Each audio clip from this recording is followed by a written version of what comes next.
What's up, guys? Welcome back to Newswave. Yesterday, out of nowhere, a massive delay gets announced. That, of course, being for Grand Theft Auto 6. It's not going to be coming out in May 2026. No, it's coming out a bit later. And there's also a lot of stuff apparently brewing behind the scenes at Rockstar, and the whole thing just sounds like a mess right now. We'll go over the situation with the delay here today. Also, we're going to be talking about more bad news for the games industry with just more layoffs being announced at Square Enix. And yeah, you guessed it, AI being brought up in the mix. And we also have to take another look at that Pokémon Legends EA DLC as we get the release date for it, and it's pretty close to the release date of the full game. That, of course, isn't helping the question of, could this just have been included? All of that and more. Guys, if you enjoy these videos, make sure you hit that like button. Helps out a ton. And if you're new here to the Spawnwave channel, make sure you subscribe down below. And of course, members for the channel do get Newswave early. If you would like to learn more about that, click the join button or link in the description down below. And we're going to start today with GameFAQs, or GameFAQs as some people call it, because, well, this website is now 30 years old. I know, I couldn't believe it myself. This, we can see over on their site. There's this page that they posted, the top 10 list, top 10 legendary GameFAQs contributors, saying that it started November 5th, 1995. Anyway, a really cool page here as they go over a bunch of different stats, like how many guides, how many screenshots have been uploaded, how many cheats. You remember cheat codes? Yeah, that was the thing back in the day. But just thinking about this website in particular, a lot of fond memories, of course.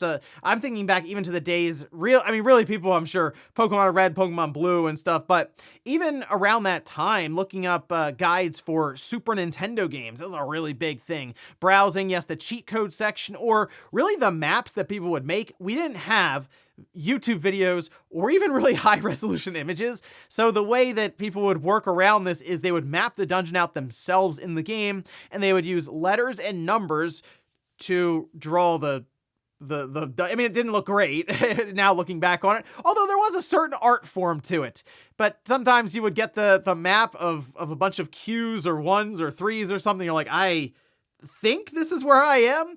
Those are the old days, the old struggles. But you know what? It was a lot of fun back then. Now you just search on Google and you'll get a bunch of different gaming websites show up with video and, I mean, much better guides. But there was just something to the archaic nature of GameFAQs. Also, we did have the release date for Sonic Racing CrossWorlds on the Switch 2. Remember, it's already come out for the Switch 1. This would be the Switch 2 edition with a full, you can see, trailer here for it. Now, it is releasing December 4th. There is an upgrade pack, so if you already have it on the Switch 1, you can jump up to the Switch 2 version. It's a difference of $10. Or there's this time period starting December 3rd, running to December 10th, where it will be 50% off. Now, if you're someone who is looking for the physical copy, remember, that's not coming out until early 2026. So you kind of have to make a decision now. Are you upgrading? Are you just buying it digitally? Or are you going to wait? Now, this is definitely better than what we've seen Sega do in the past. I mean, I'm particularly thinking of like Persona. Like, they'll say, hey, buy it again. So at least they're not doing that here. It is an upgrade path. So that's something, I guess. But for now, it's that digital, physical, staggered release. If you already have it, though, on the Switch 1, you pop it in, you do the upgrade path, and you should get just better resolution, better frame rate performance, the whole thing. So look out for that first week of December. Actually, the same day of Metroid Prime 4. Oh, and speaking of which, you can see this over on X. Andy Robinson says, today I'm at Nintendo for a Metroid Prime 4 preview event. Expect full coverage on VGC News on Friday, November 14th. All right, so there we go. We'll look forward to all kinds of previews, I'm sure, dropping. And here we would see Nintendo typically in different regional branches would have people come in and just try out games in a more controlled environment. We've seen that with many, many titles, larger ones, even some smaller ones that, yeah, Nintendo can kind of keep an eye on then with their reps there. But I'm very curious about Metroid Prime 4 because, again, we're less than a month out now, and I feel like we haven't seen that much of the game. I mean, we have seen some of it, but it just feels like there's still a lot of questions around how the game is exactly going to work exactly with Samus on a motorcycle. Is this a massive open world situation, or is it more closed off sections and the bike just gets you from place to place on the map? That's the thing. I'm really unsure about that. And then also some of the new abilities that have been kind of hinted at for Samus, so a lot of questions that hopefully we get some answers to here next week, but also maybe Nintendo starts to talk a bit about a direct of some kind going into its release. That's what I'm really hoping to see. And guys, with some of the quick news out of the way, let's get into the bigger stuff. Let's start right away with the massive delay that was heard around the world yesterday, and that's for Grand Theft Auto 6. Go figure. Massive, massive game. Will probably, I would figure, be the biggest release we've ever seen in gaming history, coming off of GTA 5 that sold above 200 million copies. Still trying to figure out who's buying GTA 5 every month, but nonetheless, it has been delayed. We have this from Rockstar, this over on their website. They say, "Hi everyone, Grand Theft Auto 6 will now release on Thursday, November 19th, 2026. We are sorry for adding additional time to what we realize has been a long wait, but these extra months will allow us to finish the game with the level of polish you have come to expect and deserve.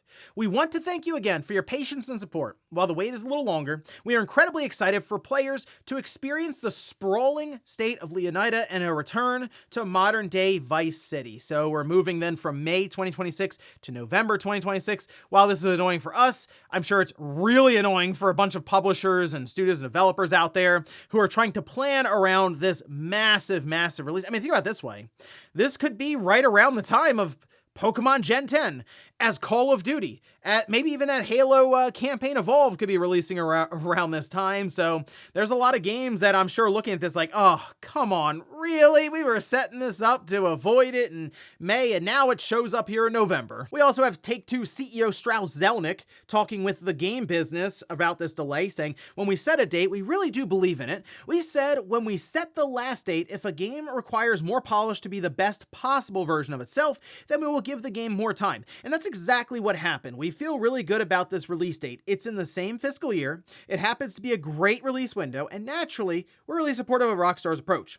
It's not that far in advance if you look at when you need to deliver a game to get it out. Also, we have to start marketing activities in a significant amount of time ahead of release. What we want to do is give consumers as much certainty as possible. And again, we feel quite good about this date. I mean, yeah, it'll still fall in their fiscal year, as he's mentioning here. And really going from May to November, it's not like a full year or anything. It's basically half a year, but it will end up coinciding just about with the holiday season, and that is going to be absolute mayhem for Grand Theft Auto 6. Clearly, that'll be like the hottest game of that holiday season in 2026. But something else seems to be going on at Rockstar, and I'm going to look into this a bit more as we go along because stuff just keeps breaking. So apparently there were a bunch of developers, 30 to 40 have been quoted. Bloomberg had an entire write-up on this, and it seemed like they were fired because Rockstar at Take-Two says they were leaking information, whereas the other side is that they were discussing unionization efforts because of the working conditions at Rockstar. So with this back and forth, it appears someone from within Rockstar, who's remaining anonymous, did post to a popular GTA forum, and they were then confirmed to be who they say they were. And they are saying right now that morale is at an all-time low at Rockstar because the people who are working there on the ground level, well, they do believe that those people who were fired were actually working on unionization because they themselves are experiencing those sorts of working conditions that would require something like that. Now, it was also pointed out by this anonymous poster that the people who were fired are actually quite important for GTA 6, as in hitting certain deadlines and milestones, and I will say, it does kind of line up, the people getting fired and then out of nowhere, oh yeah, it's delayed now. Yeah, it's not May, it's coming out in November. Still will be in 2026, still will be in the fiscal year. We need more time to polish. And they could actually be right, because if these people would be as key as is being laid out here by this person on the forum, then yeah, it's going to need more polish. They're going to need more time to get everything set up and out the door. And now I'm sure there are many people out there who are like, I don't really care about the behind the scenes stuff. I just want the game to come out and want it to be good.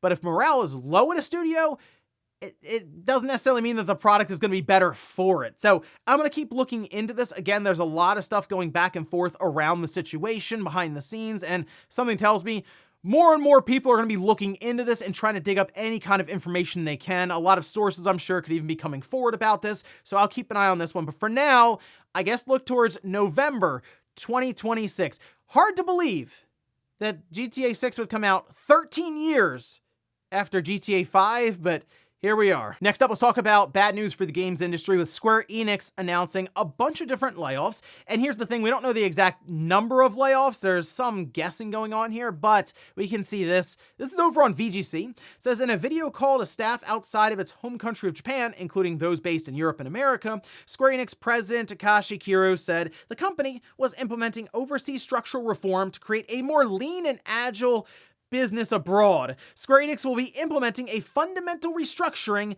of the overseas publishing organization. Details of the restructure will be shared at a later date, staff were told. However, confirmed roles would be cut and employees left would be required to spend more time working in the office. There you go. They're gonna lay people off. The people who are left, they just got to work harder. They're going to say, as is typical for company layoffs, no headcount figures were shared during the call, VGC was told. However, one person affected in Europe said that nearly 140 people were told they were at risk in the London office alone. And I will say, I started to see on social media, many different people at Square Enix say that they were just let go. So it's going to be, I think, that kind of a thing where people just look around and literally start to count up the people who are at least speaking out and then trying to extrapolate from there exactly how many were affected. However, of course, this article pops up, this headline over on VGC, and I'm not even kidding, it was like right below or maybe one article in between where it says Square Enix says it wants generative AI to be doing 70%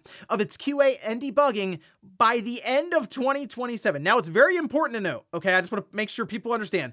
This is talking about research that they are currently doing with a university of Tokyo about the idea of using AI for quality assurance to basically find bugs in games.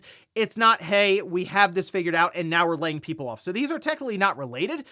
But of course, you hear about the layoffs now that aren't related to AI, and then you go, oh, what about the layoffs that would be related to AI? Well, the way I see it with QA specifically, and this seems to be a common theme for people, that AI, that's like a field that actually would be helped quite a bit by AI. As we see games come out now in some of the states where they're very buggy and they're just issues in general that you feel like should have been caught, but they're not. And it does make you wonder if many of these companies are already kind of cheaping out a bit in QA, and if AI comes in and can really help maybe the people that are there be able to better bug check and fix some of these games, I mean, you figure that would just help in general, right? It's kind of like you go to Walmart and you see the two people who are running the 10 self-checkout counters, and they're able to do that because the self-checkout can kind of get you through it on its own. It's sort of like that situation. You have one person and like 10 agents for AI agents basically, and can go around and do all of that and run, hundreds of thousands, millions even of simulations with the game and find a lot of these issues. So that is the dream, of course. The reality at times can then be, oh, can AI just do all of it?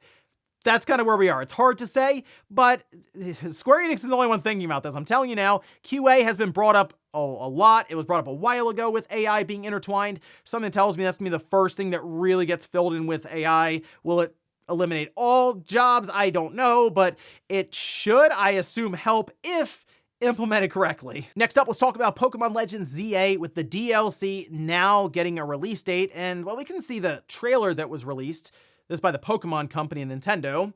And okay, so some of the bullet points here. There's new story content and a new area, Hyperspace Lumiose. There's new apparel you can get for your characters. There's more Mega Evolutions. So they showed a couple in the trailer. There's Mega Chimecho and Mega Baxcalibur. There's I guess a Sword Excalibur and its back.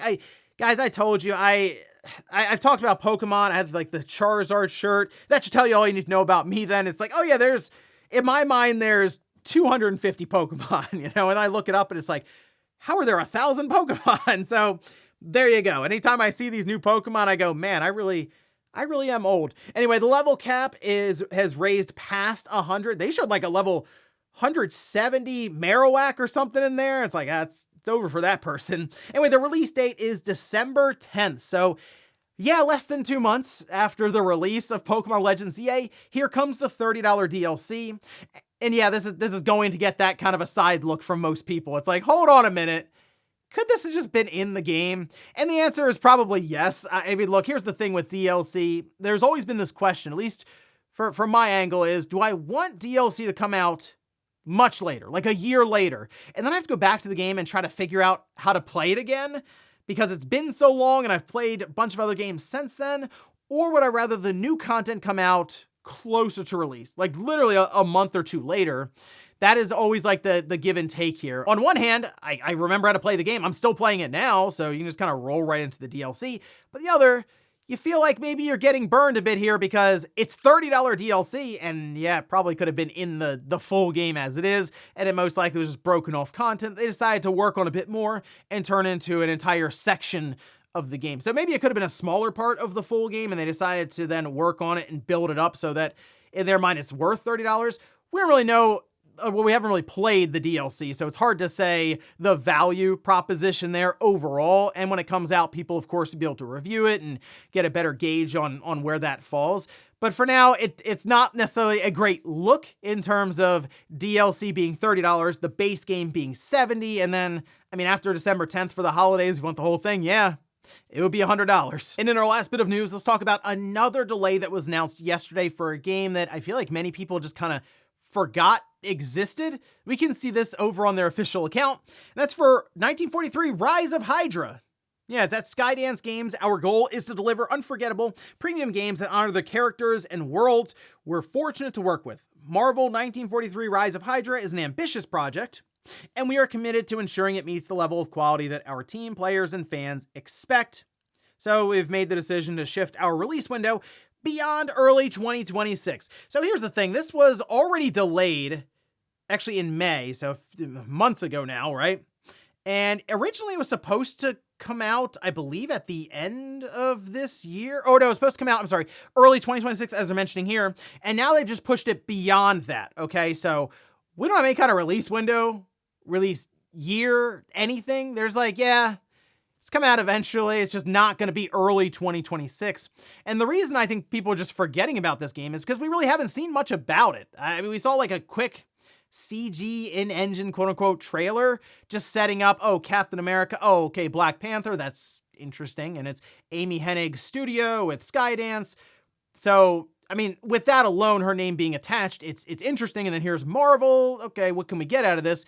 But that's kind of where we're left with, other than multiple delays now and really uncertainty around if this game is even going to come out because of that. So, all right, I guess sometime in 2026, we'll see this game, or at least hear more about it and get a release window that hopefully is still in 2026. And before we go to the comment of the day, we'll take a look at the poll that I posted up yesterday, where I ask, how do you pronounce GameFAQs? You can see how I pronounce it. Early on in the first section, I went back and forth, so you can kind of hear both there. We have GameFAQs and GameFAQs.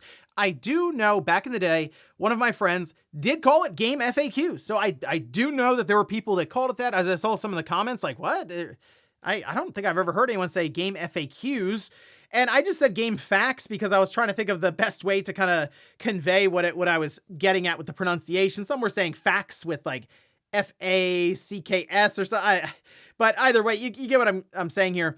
Were people actually spelling out the letters like GameFAQs or GameFAQs? And I've always just gone with GameFAQs. Just the way I look at it and see it. And then, of course, it's just easier to say GameFAQs versus GameFAQs. Or I guess you could just call it Game Frequently Asked Questions. That one rolls right off the tongue. And we'll finish up with the comment of the day, as you're seeing here. This is from Stun Bunny, who says, well, sounds like I won't be getting another Infamous or Ratchet and Clank. Okay, so Infamous with Sucker Punch, they've already mentioned that they don't really mind if another studio wants to do remasters, I guess even a remake. Although I think Infamous 1 and 2, you could do a full remaster, touch it up a bit, and, you know, frame rate, resolution, that kind of thing. Put it out there.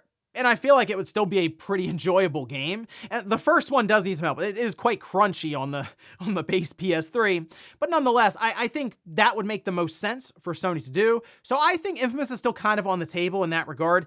What you're mentioning, though, here with Ratchet and Clank is how, I mean, Insomniac is all in on Marvel stuff. And we've seen their leaked timeline that they were trying to put together, and it was a lot of Marvel stuff.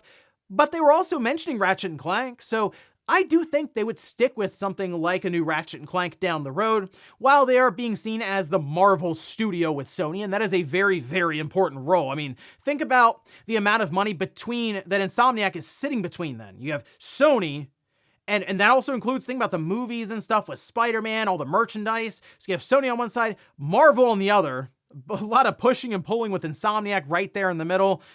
Yeah, that's quite important. But I mean, it seems like they also still like to do Ratchet and Clank. I'm sure it's a bit of a creative outlet from having to match up everything with what Marvel also wants. So, I mean, that's probably a nice way for them to do some more creative stuff and continue to build up Ratchet and Clank in general, as Sony wants to keep looking outside of just games. I still think the Ratchet and Clank franchise, while they've done movies and stuff, still has room to grow, as long as, of course, they're willing to make more and more games as they go. And ladies and gentlemen, that's going to do it here for Newswave. If you enjoyed this video, guys, hit that like button. If not, hit the dislike. Leave comments down below about everything we talked about here today. If you missed yesterday's Newswave, I'll leave it up here in a card. Or maybe you wanted to check out more information about the games industry, the current state of it, where it's going in the future. I had an entire conversation with Matt Piscatella from Circana, and I'll leave that video right below it. Thanks guys for watching. Have a great weekend. I'll see you back here Monday morning, 8 a.m. Eastern Time for Newswave.